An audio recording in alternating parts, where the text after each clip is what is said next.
Hi guys, it's Stephanie. Welcome back to Yaya's Reading Nook. Once again, got the bad throat. I have good days and bad days. I had a whole week where it was good, but then I barely talked that week anyway. So anyway, we're just going to jump into it. I have been having a reading slump. I don't know how I got into the slump. I think it's by the fact of a couple things that have happened in the past couple months. When I was supposed to start evaluation for a heart transplant, and that fell through because I don't have caretakers, and they want you to have caretakers lined up for however long you're in the hospital after the surgery and for 3 months after you get out. Now I can see the 3 months after I get out, and I can see if I'm on the regular floor. But if I'm in ICU, shouldn't there be a nurse like staring at my thing? I would think so. Anyway, not doing it, not just yet. But the other thing was I was supposed to move to Virginia. Should have happened earlier this year. Didn't happen. And turns out now they don't want me moving there. So we'll see what happens. I have thought about putting my stuff in storage because I am old enough to do what I want to do. Putting all my stuff in storage, trading in my car for a van, grabbing my cat.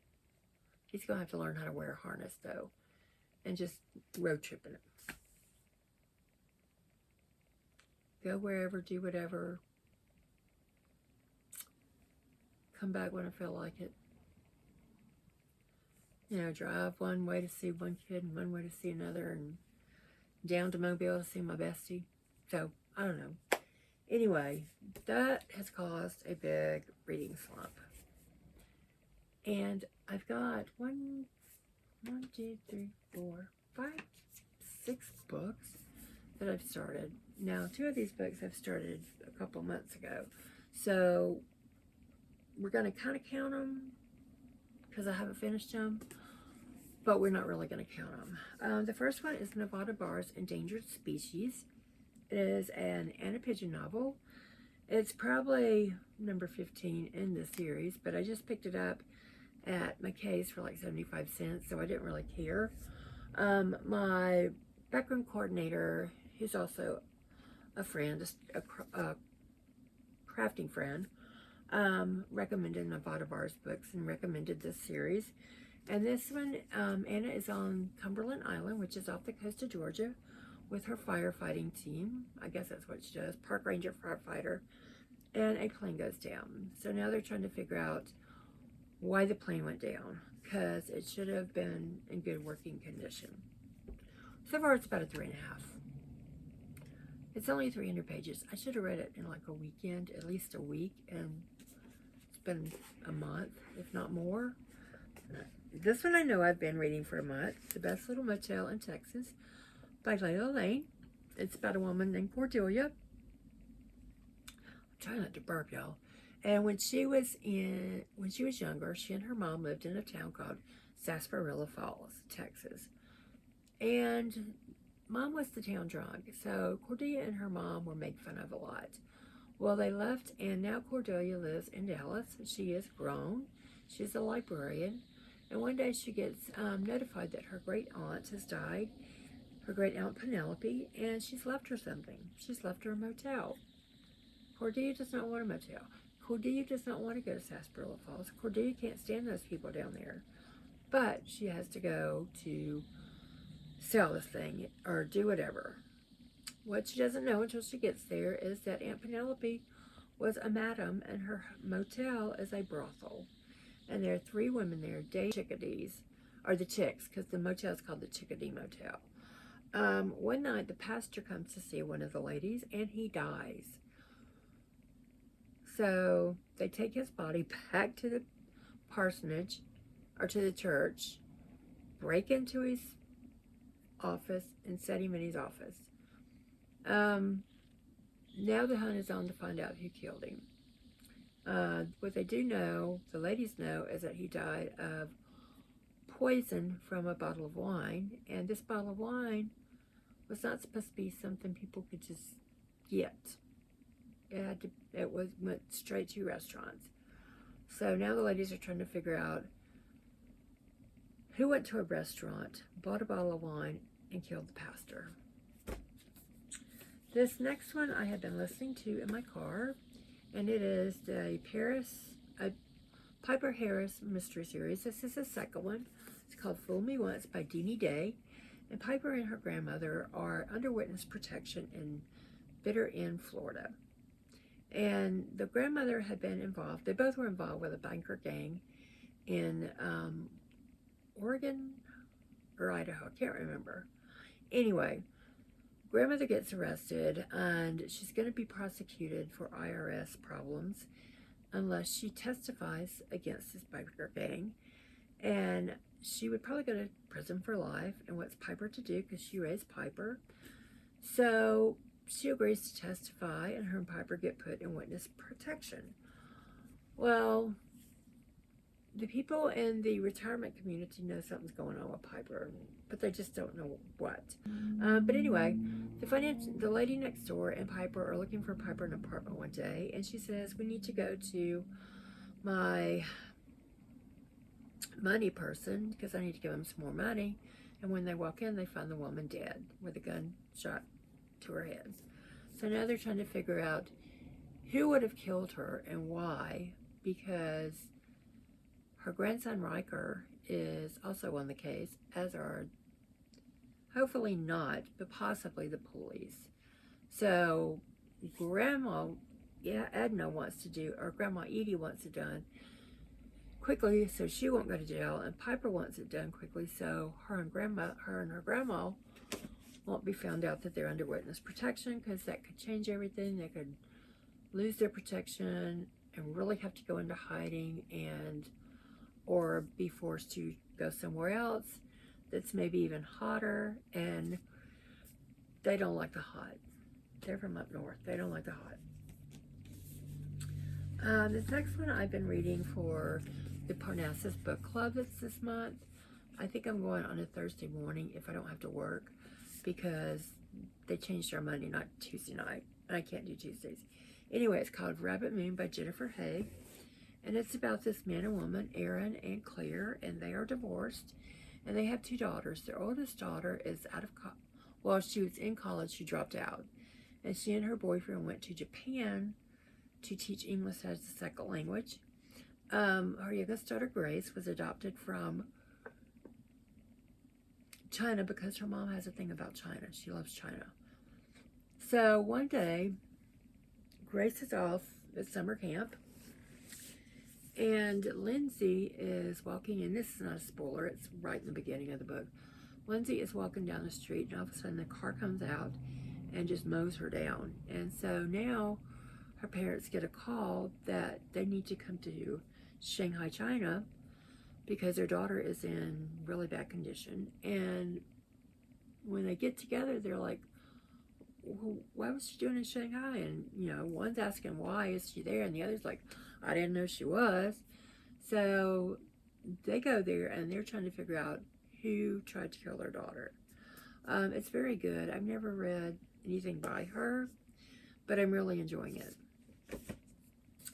For the May BBFF Book Club, which is ran by Carly Overt, she's becoming bookish. We were supposed to read The Island of Sea Women. Obviously, I didn't read it, but I am reading it at work. It's my work break lunch read, but I haven't read too much of it because it's not that I'm not interested in it. I really am. I just haven't been feeling the reading, the slump thing. And it's about the women who would dive off the coast, I want to say, of Korea and get oysters for the pearls and stuff. So yeah, I'm really looking forward to it.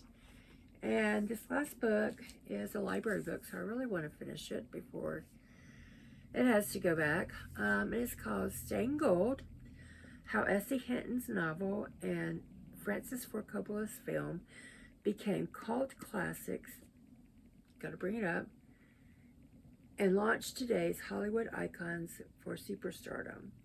It's by Danny Day O'Connor and Jimmy Trammell. It's called Stained Gold. It's about S.E. Hinton, and she wrote The Outsiders, which has become a modern day classic, when she was 15 years old. And her name was Susan. She lived in Oklahoma. I think she lived in Tulsa. So she knew about the north side was the bad side and the south side was the good side. You know, the north was poor, the south was rich. I can attest to that because when I was married, we lived in the north side.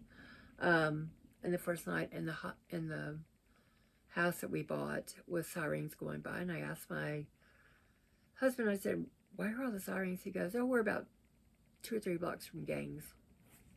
Dude, you knew that, and me and your kids into this place? Anyway, this is about the making of the movie The Outsiders and the launching of the careers of some people, and others were already known.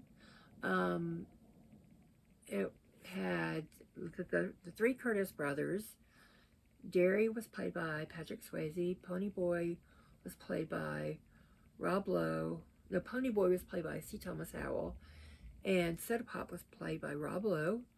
Ralph Macchio played Johnny Cade. I remember who played the rest of them. I just don't remember their names. I think Matt Dillon's name was Dallas Winston in the movie. There was also Emilio Estevez.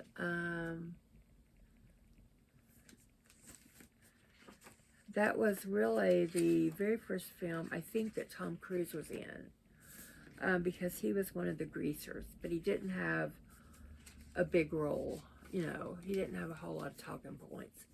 And then you had the Socials, which were the rich kids, which were basically led by Leif Garrett and Diane Lane. And I think that was probably the last time Leif Garrett did anything, movie-wise. But so far it's really good. And I didn't know. I'm going to try to find it because I'm going to Oklahoma in August to visit my son there. I've already been there twice. I'm going to have to figure out a time to go visit my 2 in D.C. and Virginia. But there is a house in Tulsa. I want to say it's in Tulsa. That was the Curtis house, which was the house for the 3 main brothers. And it's now a museum. One of the, I think he was an extra in the movie, lived there, and he decided when he grew up he wanted to buy the house and turn it into a museum. So I may have to go there because Matthew and Paige will be working during the day. So I got 2 new books. Why, I don't know, because I'm in a slump. The first one I bought from the library, it's called Rebel Mackenzie by Candace Ransom. It's a YA book, and Rebel Mackenzie is in 7th grade, and she is entering the, wait for it, Miss Frog Level Volunteer Fire Department pageant. She wants to be a beauty queen, I guess. I don't know, hadn't read it. But then I have a standing order with this woman, and I got her most recent book, Mary Kate Andrews and Road Trip. And it's about 2 sisters who decide to go on a road trip through Ireland. And you see the green fields and the sheep. That's all I know about it. I'm not going to start it now because I've got 1, 2, 3, 4, 5 books that I'm trying to read. If I get them all read, that'll be a really good read for June. If I get them all read. Don't know that I will, but I'm going to try. Anyway, that is all I have for today. Why don't you tell me what books you're reading and how do you get yourself out of a slump? Do you just focus on something else? I've been trying to do yard work. But then I come in and take a shower and look at my books and go, oh. If you've stuck around this long, thank you so much. Maybe consider giving me a thumbs up. If you have not yet subscribed, hit the subscribe button. Hit the notice bell so you will be notified when I upload a new video. Sorry for the no makeup, bad hair, but it's Saturday. I ain't doing that. Anyway, I hope you guys have a great weekend, and I will see you in the next video.